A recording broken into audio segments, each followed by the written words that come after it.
आज बंगाल के कोने कोने से आए हुए इतनी लाखों की संख्या में सभी भाइयों बहनों, माताओं, बुजुर्गों, बच्चों, आप सब लोगों को मेरा हाथ जोड़ के नमस्कार, सबको मेरा प्रणाम।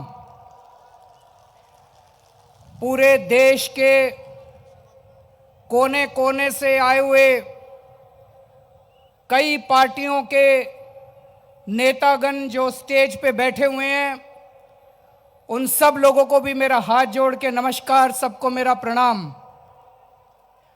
दोस्तों, मैं समझता हूं कि आज भारत की राजनीति में एक बेहद महत्वपूर्ण और ऐतिहासिक दिन है। पिछले 5 साल में नरेंद्र मोदी जी और अमित शाह जी की जोड़ी ने इस देश का बेड़ा गर्क कर दिया, इस देश का कबाड़ा कर दिया। आज इस देश की जनता मोदी जी और अमित शाह जी की जोड़ी से बुरी तरह से परेशान हो चुकी है। आज देश का युवा परेशान है।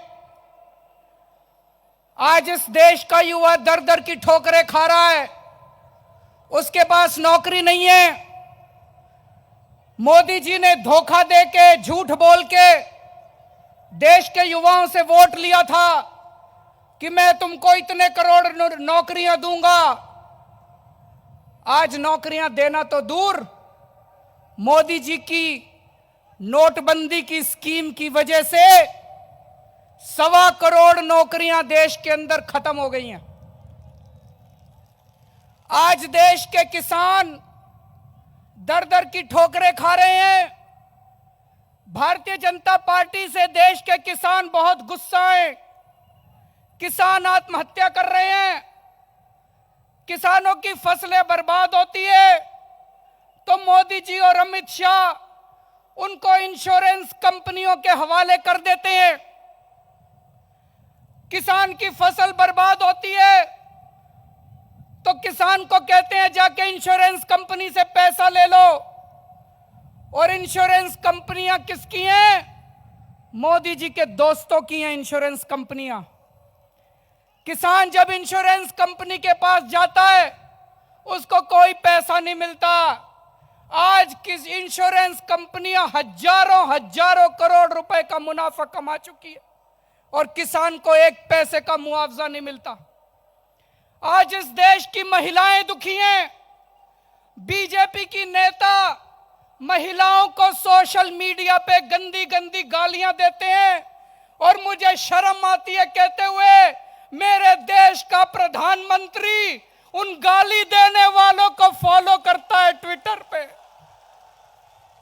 शर्म आती है मुझे कहते हुए कि मेरे देश का प्रधानमंत्री ऐसे लोगों को ट्विटर पे फॉलो करता है जो लोग हमारे देश की महिलाओं को गालियां देते हैं। आज इस देश के दलित दुखी हैं। पूरे देश के दलितों के ऊपर अत्याचार हो रहा है। जगह जगह दलितों को मॉब लिंचिंग में मारा जा रहा है। आज इस देश के मुसलमान दुखी हैं जिनके ऊपर जगह जगह अत्याचार किया जा रहा है। दोस्तों, पिछले 70 साल से जब से देश आजाद हुआ है, इस देश को कमजोर करने के लिए ढेर सारी ताकतों ने पूरी कोशिश की। पिछले 70 साल में पाकिस्तान का सपना था कि किसी भी तरह इस देश के टुकड़े करो, इस देश को बांटो। 70 साल में जो पाकिस्तान नहीं कर पाया, 5 साल के अंदर मोदी और अमित शाह ने करके दिखा दिया। दोस्तों, 5 साल के अंदर मोदी और अमित शाह ने इस देश के लोगों के अंदर जहर भर दिया। हिंदू को मुसलमान से लड़ा दिया, मुसलमान को क्रिश्चियन से लड़ा दिया, इसको उससे लड़ा दिया, उसको इससे लड़ा दिया। जो काम 70 साल में पाकिस्तान नहीं कर पाया, वो काम 5 साल के अंदर मोदी और अमित शाह ने करके दिखा दिया। दोस्तों, इनकी जोड़ी इस देश को बर्बाद कर देगी। मैं जितना सोचता हूं उतना मेरा शरीर कांप उठता है।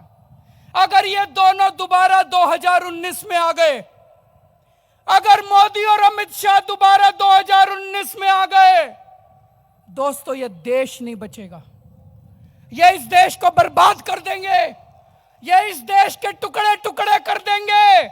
आज लाखों लाखों की संख्या में आप लोग जो आए हैं, दूर दूर तक हजारों लाखों लोग दिखाई दे रहे हैं, वो एक ही सपना लेके आए हैं, किसी भी हालत में हमें मोदी और अमित शाह की जोड़ी को दिल्ली से उखाड़ के फेंकना है। दोस्तों,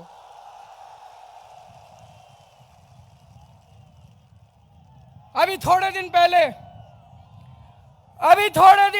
अमित शाह ने एक रैली में बोला था कि अगर 2019 के अंदर भाजपा की सरकार बन गई तो 2050 तक भाजपा को कोई नहीं हरा सकता। अमित शाह ने ऐसा क्यों बोला था? उन लोगों के इरादे बड़े खराब हैं, उन लोगों के इरादे खतरनाक हैं।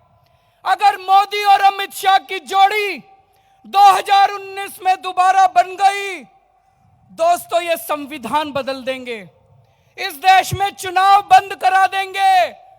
1931 में हिटलर जर्मनी का चांसलर बना था।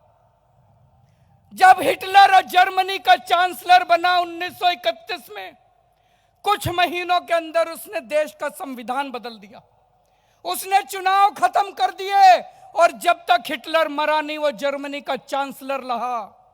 जो हिटलर ने किया था, मोदी और अमित शाह की वही मंशा है। वो इस देश का संविधान बदलना चाहते हैं, वो इस देश से लोकशाही खत्म करना चाहते हैं, वो इस देश से जनतंत्र खत्म करना चाहते हैं। दोस्तों, कुछ भी करो, 2019 में इनकी जोड़ी को दोबारा सत्ता में मत आने देना। मुझे कई लोग पूछते हैं, अगर मोदी नहीं तो प्रधानमंत्री कौन बनेगा? मैं उनको कहना चाहता हूं, 2019 का चुनाव प्रधानमंत्री बनाने का चुनाव नहीं है।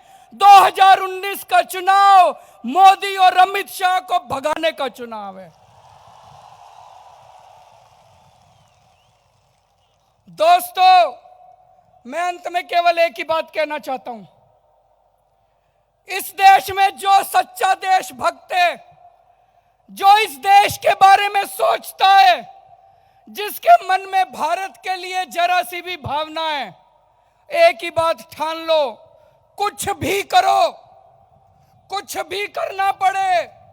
जितने लोग सामने बैठे उनको भी कह रहा हूं, और जितने लोग स्टेज पे बैठे उनको भी कह रहा हूं, कुछ भी करना पड़े 2019 में इनको भगाओ, मोदी और अमित शाह को। सच्चे देशभक्त की आज यही जरूरत है। मैं ममता दीदी को बहुत बहुत पूरे देश की तरफ से शुक्रिया अदा करना चाहता हूं।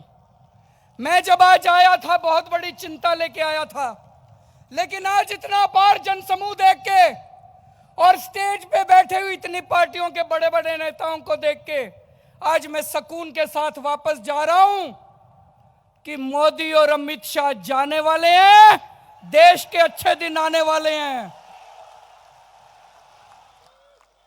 देखा अरविंद।